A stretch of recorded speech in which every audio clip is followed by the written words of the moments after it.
नमस्कार मैत्रिणींनो, आज आपण पाहणार आहोत डाळ बाटी। त्यासाठी आपण गव्हाचं पीठ घेतलेलं आहे। त्यानंतर त्यामध्ये घेणार आहोत रवा, ओवा, तीळ, जिरं, बेकिंग सोडा आणि चवीनुसार मीठ घेणार आहोत। त्यानंतर थोडंसं तेल गरम करून मिक्स करून घ्यायचं आहे।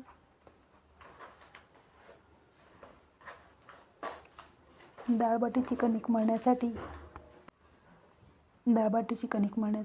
इथे मी थोडंसं कोमट पाणी घेणार आहे। कोमट पाण्याने कणिक मळून घ्यायची आहे। कोमट पाण्याने कणिक मळल्यामुळे डाळ बाटी एकदम खुसखुशीत होते।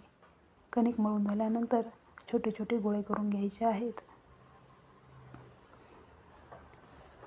गोळे करून झाल्यानंतर इथे गॅस ऑन करून त्यावरती इडली पात्र ठेवून त्या इडली पात्राच्या प्लेटला तेल लावून घ्या आणि त्यावरती हे गोळे 10 ते 15 मिनिटांसाठी उकडून घ्यायचे आहेत।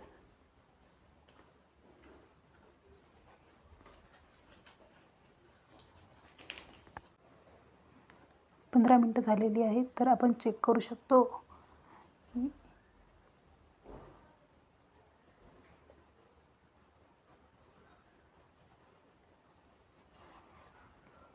अशा पद्धतीने चेक करून घ्यायचं आहे।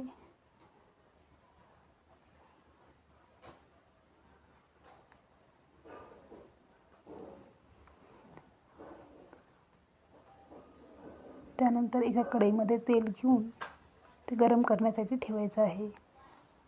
तोपर्यंत हे गोळे थंड होतील आणि त्यानंतर कट करून एक एक पीस कट करून तळून घ्यायचं आहे।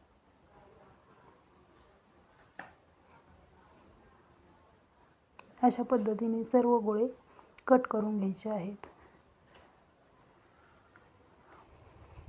जर तुम्हाला माझे व्हिडिओ आवडत असतील तर लाईक, शेअर आणि सबस्क्राईब करायला विसरू नका।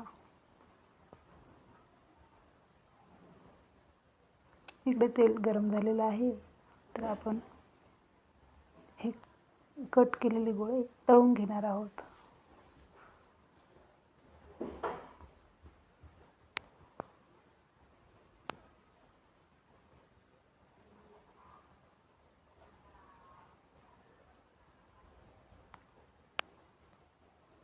अशा पद्धतीने आपली डाळ बाटी तयार झालेली आहे।